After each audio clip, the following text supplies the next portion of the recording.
Today we are installing the LED interior illumination lamp kit on a 2012 Forester. I have purchased the blue kit. There is also red available, and the part number for the blue is on the box. You get pretty much everything listed here in the contents. You also get one more of these. Ours is already on the vehicle. We'll show you that in a little bit. And then the additional tools you will need are a flat blade screwdriver, Phillips screwdriver, and 3/8. We used ratcheting wrench. You can also use a socket and a socket wrench. You will not need one set of these. It's a bolt, 2 washers, and a locking washer.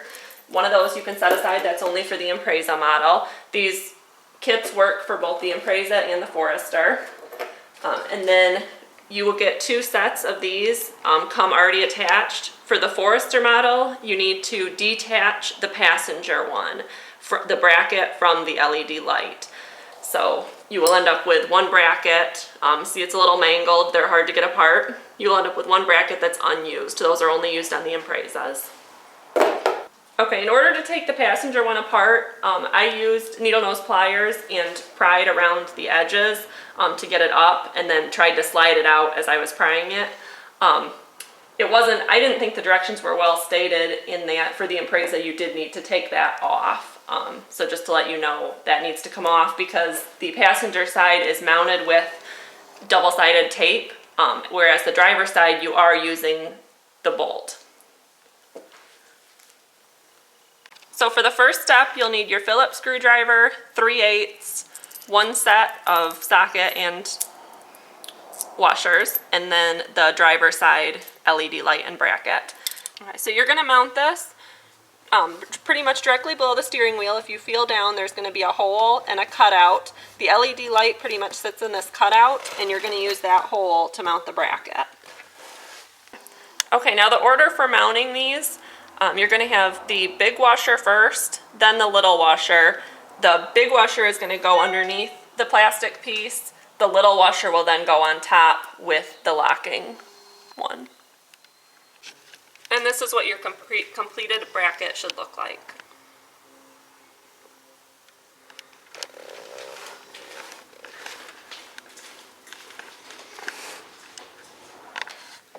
Okay, now for the passenger side, I found the directions a little confusing as to where this was supposed to be mounted. But what it is, they give you a template,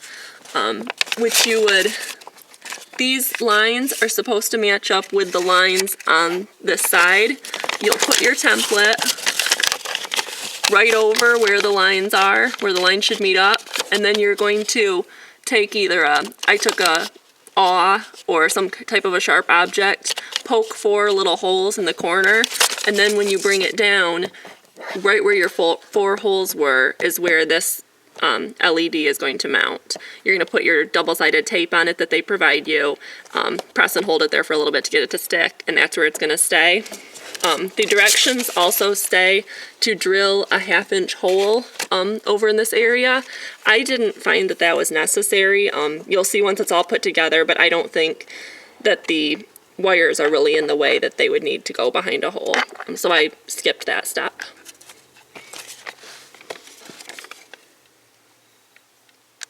So now, to install your wiring harness, you're going to see if you look up here, there is a black box. We're going to remove that. I found the easiest way. There's a little hole around this side. You can push in through that hole. It'll click out, and then pull it right out. And then you'll need to separate the white connector and the blue connector. I used a flat blade screwdriver to get them apart. Press on the little white tab and pull it out.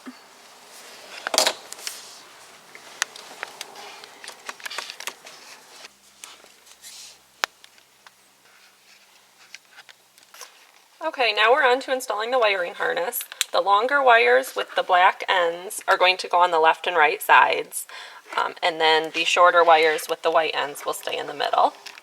So the hole in our center console, we're going to take the side for the driver's side and put it through the hole, and we're going to feed it up and around Okay. Okay, so we're feeding through the wire on the driver's side.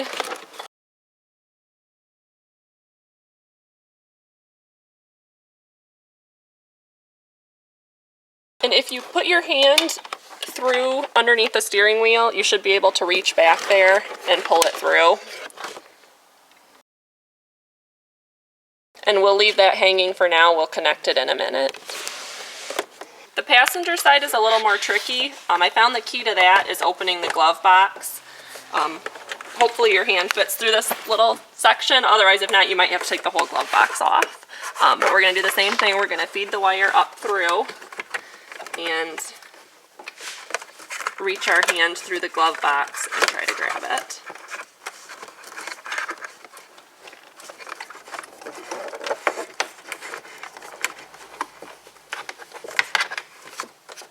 And then from the glove box, we can reach down underneath once we have it. And there's our wire. And we'll leave that one unconnected. We'll connect those in a second as well.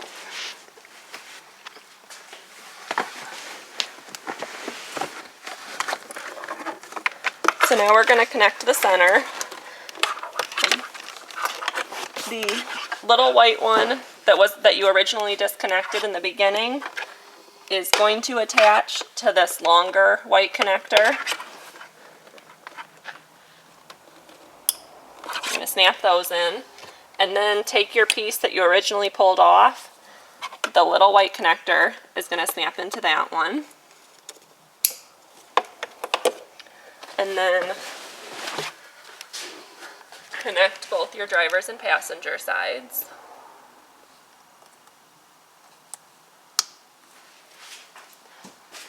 For the wire on this side, I just kind of pushed it up in there just so it's not hanging down.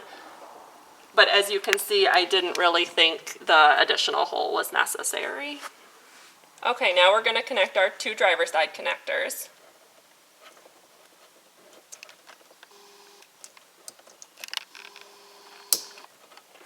And we're just going to do the same thing, tuck those wires just kind of up underneath the little plastic piece.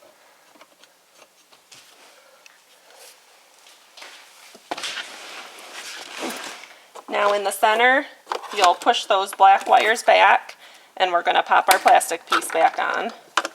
So I'm going to push this wire up, and that connector will pretty much just sit right in there. Push your second black wire up, and there you go. You'll pop your black piece on, and you are all done. So we'll turn off the lights here and see if you can see the result. Okay, now that you have it all wired up, these lights are going to come on anytime you have either the headlights on or the console lights on, the radio lights, etc. So as you can see, that's the passenger side.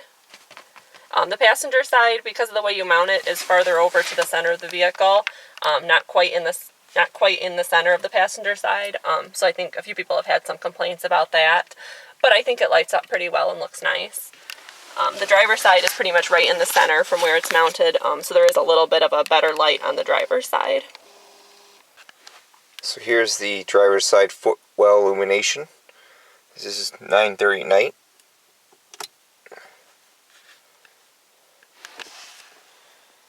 As you can see, there's a pretty nice glow coming from the LEDs. Here's the passenger side.